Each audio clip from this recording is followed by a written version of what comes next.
अध्यक्ष महोदय, यह मेरा परम सौभाग्य है कि आज इस अवसर पर मुझे देश के उन होनहार युवकों से बातचीत करने का मौका मिला है जो कि यहाँ पर उपाधि प्राप्त कर रहे हैं। दक्षिण भारत में जहाँ की अपनी अलग अलग भाषाएं हैं, गांधी के प्रयास और इस नेह से हिंदी के प्रचार का काम शुरू हुआ।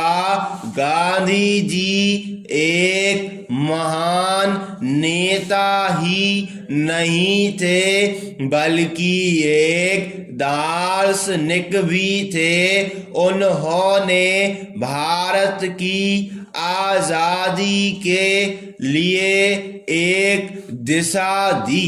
आजादी मिलने के बाद जो हमारे देश के लिए बाधाएं बन सकती थीं, उन सब के बारे में उन्होंने सोचा और उन्हें दूर करने का प्रयास किया। गांधी जी के प्रयास से ही दक्षिण में हिंदी प्रचार को आजादी के एक प्रमुख साधन के रूप में महत्वपूर्ण स्थान मिला।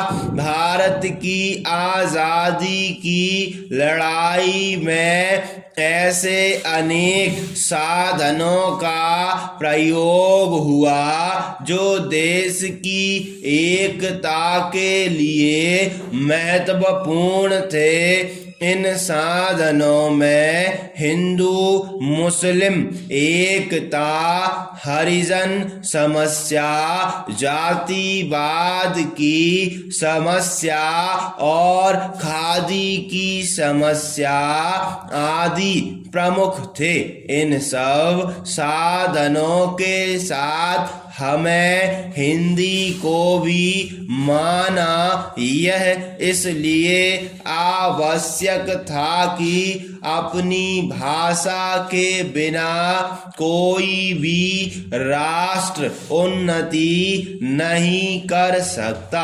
पैरा राष्ट्रभाषा हिंदी के बारे में लोगों में अनेक शंकाएं थीं कि दक्षिण भारत में हिंदी का विरोध होता है, परंतु मैं आपको यह बताता हूँ कि आजादी के बाद, पहले और इसके बाद भी यह काम निरंतर चल रहा है। कुछ राजनीतिज्ञों ने अपने स्वार्थ के लिए भाषा को एक राजनीतिक साधन के रूप में अपनाया और जनता को गुमराह करने का प्रयास भी उन्होंने